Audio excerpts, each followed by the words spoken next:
Hi everybody, welcome to Shivers.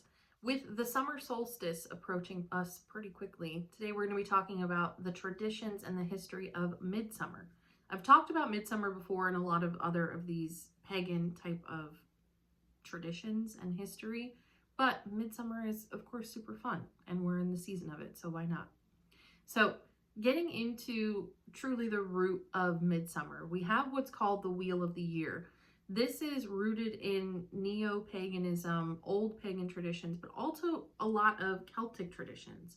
So when we've talked about like Samhain, Samhain, even Yule before, these are more rooted in Celtic traditions than they are in paganism, but there is a very, very big overlap.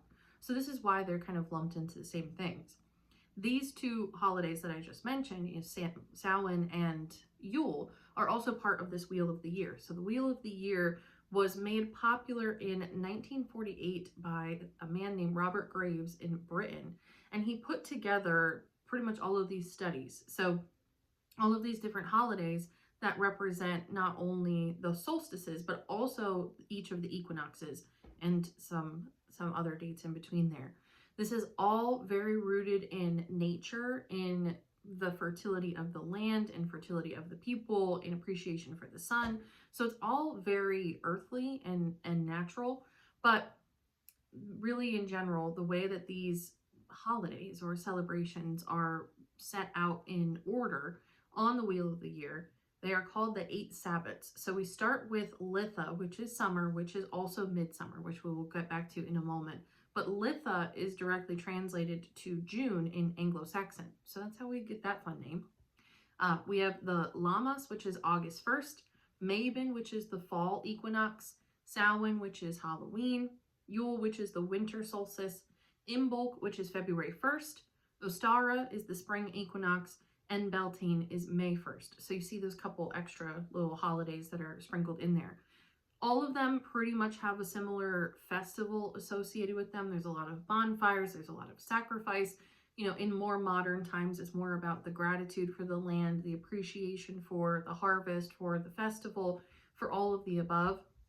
Back in the day, of course, they would sacrifice actual things in bonfires, but regardless, those 8 Sabbats on the Wheel of the Year are really the backbone for a lot of the holidays that are in association with folklore, with the things that we talk about in particular, partly because I find them fascinating, but also because it makes a lot of sense. Initially, they were lined up with certain astrological events, so this is why they're relevant to like May 1st or August 1st rather than just the solstice or the equinox.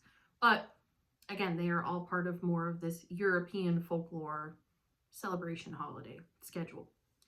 For midsummer in particular, midsummer itself really rooted itself in Scandinavia in the 17th century rather than what we're calling Litha, which is a lot more relevant in the 1940s rather than the 1700s. But really back in that time in Scandinavia, they put together these community festivals to honor the sun god, to say thank you for this season of rest through winter. Let us have a bountiful summer full of sun and wonderful crops and amazing things that will happen. It's really all about an appreciation for nature. From the pre-Christian perspective, it was also a way of acknowledging St. John, John the Baptist.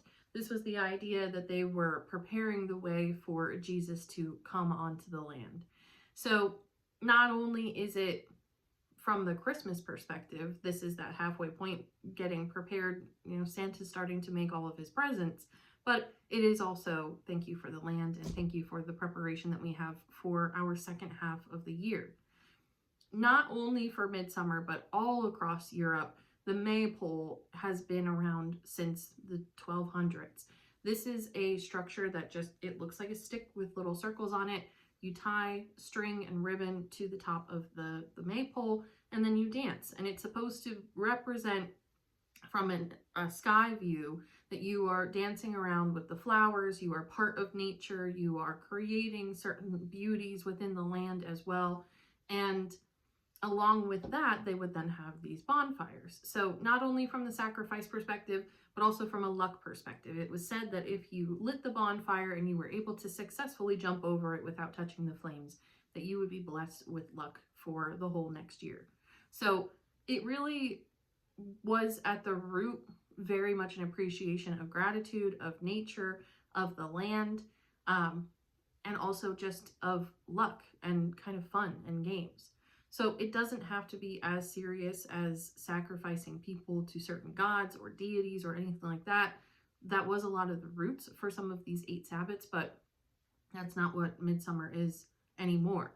There's also a number of different traditions for Midsummer. So if you go to sleep on Midsummer Eve and put one of every flower that you have grown underneath your pillow, it is said that you will dream of your true love. The May Queen. So the May Queen, this is also rooted in pre-Christian background. So it is thought that the month of May was relevant to Mary Magdalene, Mother Mary, and it is said that the reason why they choose a May Queen at this Midsummer festival would be somebody between the ages of 10 and 15, somebody who's very pure, somebody who is innocent. They would dress them all in white, adorn them with this flower crown, and then you would have your May Queen.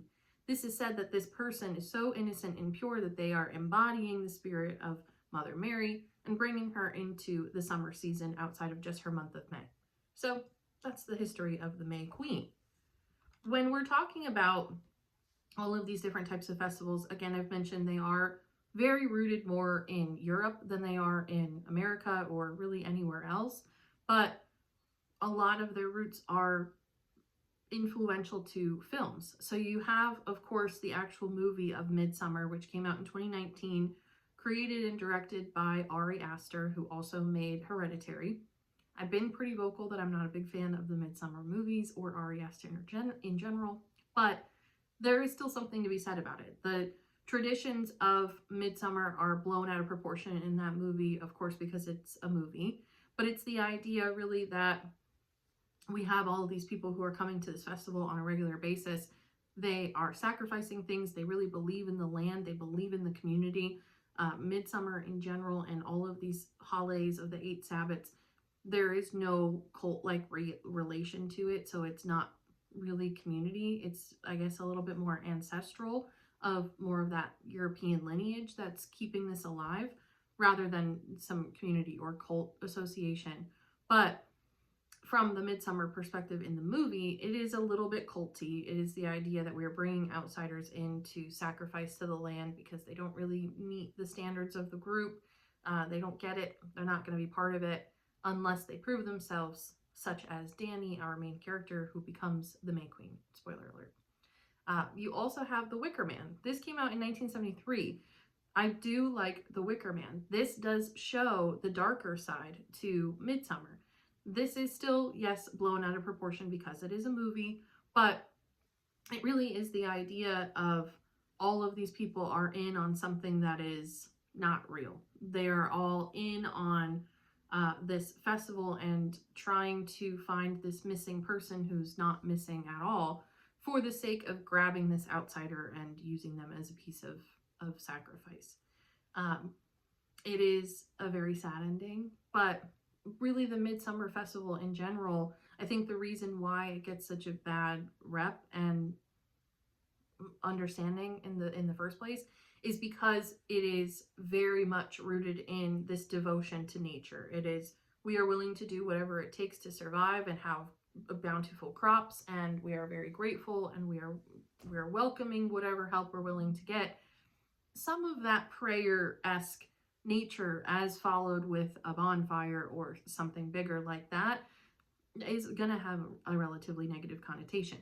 But the whole point of today's episode and talk is really to mention this idea of these 8 Sabbats, the idea that it is very rooted in folklore. There are folkloric animals that come out at each of these holidays. You know, you have fairies that are out at Christmas time for Yule. They're said to live in your Christmas tree, which is why we decorate our Christmas tree with ornaments. We have also fairies that come out in Midsummer. There are beliefs that people will get these certain intuitive dreams and magical gifts in the middle of the night of midsummer as well, for whoever is chosen to kind of carry the group through the season. So there's lots of magic that is at the background. There's lots of folklore that's at the background, but really at the root of it all is this appreciation for nature, this prayerage for a bountiful season ahead, and really just preparation for the next coming months. So that is our summary of Midsummer. We're going to be having an event of the light and dark of Midsummer, which is going to dive a little bit deeper into this if this is something that you're interested in, but wanted to mention it nonetheless. So I hope you all have a wonderful winter, summer solstice, not winter, I'm ahead of myself. Summer solstice, a wonderful midsummer. You know, pick some flowers, adorn your home with some lovely flowers, a nice wreath, something colorful, welcoming in all of those nature spirits, and, you know, maybe even plant something. So thank you as always for listening, and I will see you next week.